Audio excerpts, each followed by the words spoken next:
Rasulullah. Bapak Ibu yang dirahmati Allah Subhanahu wa taala, lanjutan kajian kita kitab Jami'us Shaghir fi Ahaditsun Basyirun Nadhir lil Imam Jalaluddin Abdurrahman As-Suyuti rahimahullahu taala. Hadis yang terakhir adalah hadis tentang aku yang paling takut di atas umatku yang besar perutnya, banyak tidurnya dan pemalas, dan sehingga keyakinannya pun menjadi lemah. Itu hadis yang terakhir yang kita baca minggu yang lalu. Masuk kita ke hadis ini. Qala an-Nabi sallallahu alaihi wasallam, hadis dari Mu'az ibni Jabal, hadis Imam Hakim di dalam Mustadraknya. Hadis ni hadis sahih. Qala an-Nabi sallallahu alaihi wasallam, akhlis dinaka yakfika. Akhlis dinaka yakfika al-qalilu minal amal. Ikhlaslah dinaka yakfika, agama engkau, yakfika maka mencukupi bagi engkau, akan sedikit minal amal daripada amal. Hadisnya pendek saja, tapi hadisnya hadis sahih. Akhlis dinaka,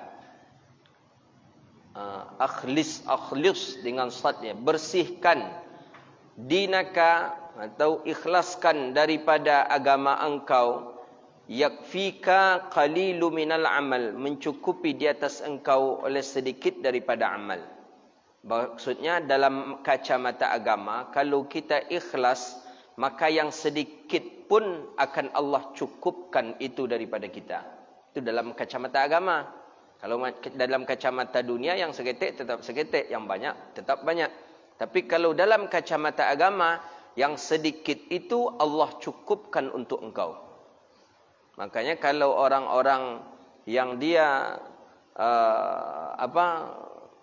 ikhlas dia dalam yang sedikit, itu adalah cukup untuknya. Maka ada doa ketika kita membaca surat Al-Waqi'ah. Ada doa di awal-awal membaca surah Waqi'ah itu. Setelah membaca surah Al-Waqi'ah itu ada doa. Kita dapat ijazah dari guru kita, Syekh Sufyan Ali. Beliau dari gurunya membaca doa itu setelah membaca surat Al-Waqi'ah. Ada di awal-awal, wa'simni minal harsi wat-ta'bi fi talibihi. Ya Allah, jagalah aku ya Allah dari rakus dalam mencarinya harta.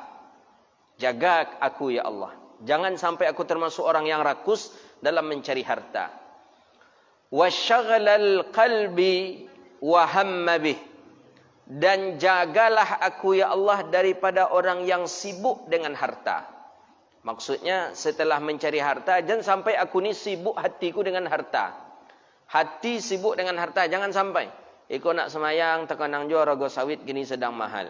Alahnya timbang dia orang tahulun. Antalah sudah pandannya tahulun. Itu masuk ke dalam hati kita. Itu yang kita minta kepada Allah hindarkan.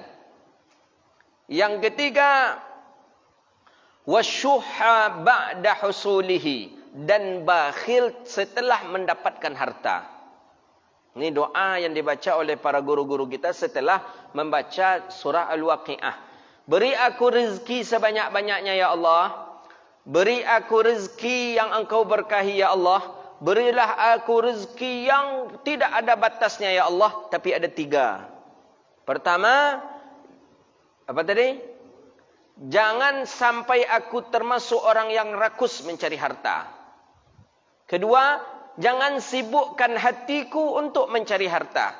Kalaulah dapat harta tu, jangan sampai sibuklah hati untuk memikirkan harta tu lagi.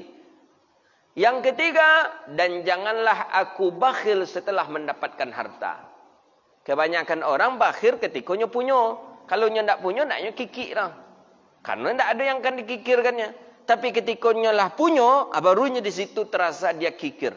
Malas untuk berbagi, malas untuk mengeluarkannya. Kenapa? Karena itu dia sudah merasa itu adalah miliknya. Maka ini yang dimaksud. Orang yang beriman dalam kacamata agama, Allah cukupkan yang sedikit untuknya. Sedikit tapi dia merasa cukup. Ada orang banyak tapi tidak merasa cukup. Makan sepiring, Indak je konyang baru. Tambah 2 piring, indak je baru. Tambah 3 piring, indak je baru. Ada orang di sampingnya Makannya itu dengan satu sukatan saja, tapi dia berhenti. Dia merasa cukup. Itulah yang dimaksud. Ad-din qalil yakfika qalil. Orang yang beriman itu Allah cukupkan yang sedikit untuknya.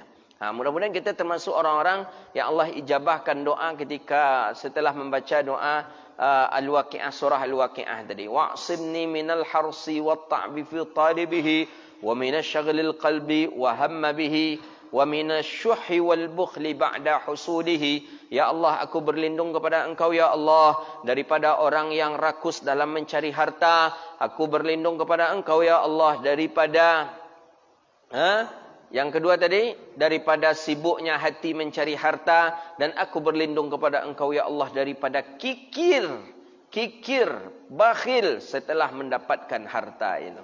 Itu dia. Panjang doanya setelah membaca surah Al-Waqi'ah itu kita dapat ijazah. Ada setelah membaca Yasin ada doanya, setelah membaca surah Al-Kahfi ada doanya, setelah baca surah Al-Muluk ada doanya, setelah baca surah Al-Waqi'ah ada doanya. Doa itu bukan kita dapat di buku-buku doa, enggak, tapi dari mulut ulama-ulama yang sudah memujarrabatkan, yang sudah mencoba mengamalkan doa itu. Maka doa tadi pakai sanad. Kita dari guru kita, gurunya dari gurunya, gurunya dari gurunya, sampai kepada seorang syekh yang memujarrabatkan, membiasakan membaca itu, dan dia doanya itu dikabulkan oleh Allah Subhanahu wa taala. Maka ada doa itu doa yang ma'thur, ada yang ghairi ma'thur. Doa yang ma'thur itu doa yang ada dalam Al-Quran, doa yang ada dalam hadis Nabi itu ma'thur namanya.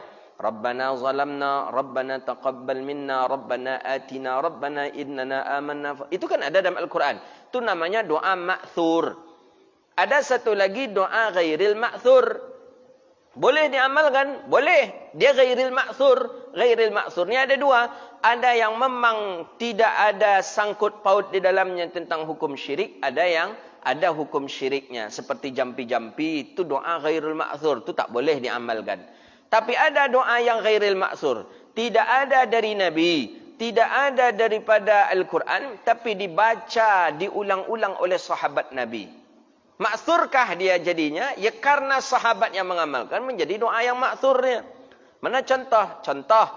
Ketika Nabi, siapa sahabat yang membaca? Biasanya orang setelah sami Allahu liman hamidah. Rabbana lakal hamdu. Rabbana lakal hamdu mil'us samawati wa mil'ul ardi wa mil'u ma syi'ta min syai'in ba'du. Ada seorang sahabat, siapa namanya sahabat ini? Ketika sami Allahu liman hamidah, bangkit daripada rukuk, dia membaca sami Allahu liman hamidah. Rabbana lakal hamdu hamdan katsiran tayyiban mubarakan fih. Terdengar oleh Nabi SAW. Siapa yang mengucapkan tadi kata Rasulullah setelah selesai salat? Siapa ketika i'tidal tadi membaca Rabbana lakal hamdu hamdan tayyiban katsiran mubarakan fi? Siapa kata Nabi? Sahabat takut tak ada yang jujur karena takut kena marah oleh Rasulullah. Siapa kata Nabi? Sahabat tidak juga ada yang mengaku. Siapa kata Nabi? Tak ada sahabat. Akhirnya Nabi katakan, aku melihat kata Rasulullah para malaikat berlomba-lomba ingin cepat mengadukan kepada Allah atas orang yang membaca doa itu. Itu dia. Itu hebatnya daripada doa. Berlomba-lomba. Malaikat ni aku dulu. Malaikat ni aku dulu. Kata malaikat ni aku dulu. Saking bagusnya doa itu. Diamalkan oleh Nabi? Tidak. Ada dalam Quran juga tidak. Jadi namanya berdoa. Itulah doa yang ghairil ma'thur. Tapi sahabat yang mengamalkan. Ulama mengatakan itu termasuk doa yang ma'thurat. Apa ada lagi doa yang ghairil ma'thur? Seperti biasanya orang-orang kita baca doa. Awal-awal nak masuk Ramadan. Mulai dari bulan Rajab, Sya'ban, dibaca doa itu. Allahumma barik lana fi Rajab wa Sya'ban wa ballighna Ramadan. Allahumma barik lana fi Rajab wa Sya'ban wa ballighna. Hadis tak menjelaskan, ayat tak menjelaskan. Tapi bolehkah kita membaca? Karena itu adalah merupakan doa yang sudah diujikan. Yang sudah selalu dibaca oleh mulutnya orang-orang saleh, maka kita tidak mengapa kita untuk mengamalkannya. Kenapa? Unsur syirik tidak ada di dalamnya. Unsur yang menyalahi aturan agama tidak ada di dalamnya. Maka boleh kita untuk mengamalkannya. Sama halnya dengan ada bapak tu punya anak 7 orang. 7 orang anak bapak ni saleh, salehah ke 7-7-nya. Jadi kita heran apa yang doa yang dibaca bapak ni. Kita tanya ke bapak ni, Pak, apa doa yang bapak baca? Soleh-solehah anak bapak ke-7 ni. Tak ada yang melawan kepada bapak dan orang-orang sukses. Kata bapak ni, saya selalu ketika tahajud saya membaca doa ini. Kira-kira boleh tak kita meniru doa yang dibaca oleh bapak ni? Doa yang dibaca bapak tu tak ada dalam Quran, tak ada di hadis. Boleh nak kira-kira kita membacanya? Boleh. Kenapa? Karena sudah teruji dengan doa yang dibaca oleh bapak tu, anaknya ke-7-7-nya menjadi orang yang soleh-solehah. Itu yang dimaksud dengan doa yang ghairi maksurat tapi masyru', dibolehkan dalam pandangan Islam. Jadi hadis berikutnya, qala Nabi sallallahu alaihi wasallam. Kata Nabi dalam hadis sahih Imam Darul Qutni, An-Dhahhak ibni Qaisin qala akhlisu a'malakum. Ikhlaslah kamu akan amalan kamu lillah, karena Allah.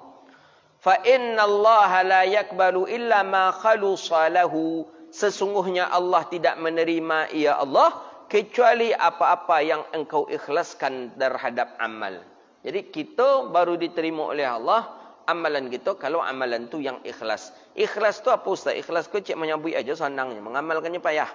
Ikhlas itu ma fi qalbi ghairallah, tu dia.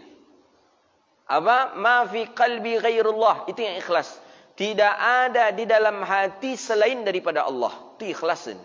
Kalau ada je lah ingin dipuji dek mintu, tu alun ikhlasin. Kalau ada je di dalam hati ingin dipuji dek minantu, ingin dipuji dek anak, ingin dipuji dek keluarga, ingin dipuji dek warga, alun ikhlas lah. Masih wallah, di dalam hati kita selain daripada Allah, maka itu belum ikhlas. Tapi kalau Allah saja di dalam hatinya, itu dia ikhlas. Maka itu dia tandanya.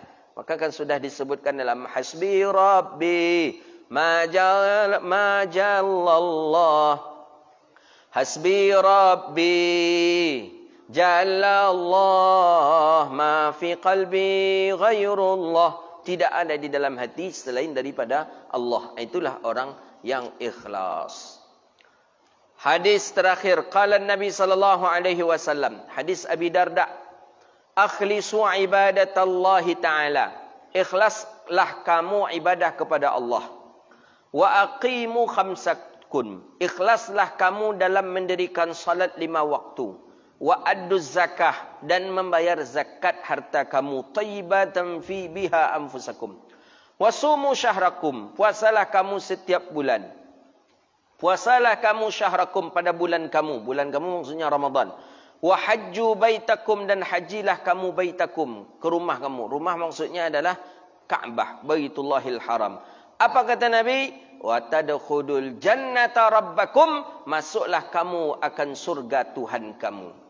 Ikhlas kamu dalam beramal, dirikan salat 5 waktu, puasa kamu, tunaikan zakat, haji kamu, maka kamu dijamin masuk surga. Itu maksud dari hadis ini. Tadkhulul jannata rabbakum, maka masuklah kamu akan surga Tuhan kamu. Hadza wabillahi at-taufiq. Inilah hadis, ni 3 hadis kita baca hari ini. Mudah-mudahan bermanfaat dan Allah berkahi kehidupan kita dunia wal akhirah. Rabbana atina fid dunya hasanah wa fil akhirati hasanah wa qina adzabannar. Allahumma faqihna fid din wa 'allimna ta'wil wahdina ila siratikal mustaqim. Rabbana zalamna anfusana wa illam taghfir lana wa tarhamna lanakunanna minal khasirin. Rabbana atina fid dunya hasanah wa fil akhirati hasanah wa qina adzabannar. Wa sallallahu ala sayyidina wa maulana Muhammadin wa ala alihi wa sahbihi ajma'in. Subhana rabbika rabbil izzati amma yasifun. Wassalamun alal mursalin. Walhamdulillahi rabbil alamin. Demikian, assalamualaikum warahmatullahi wabarakatuh.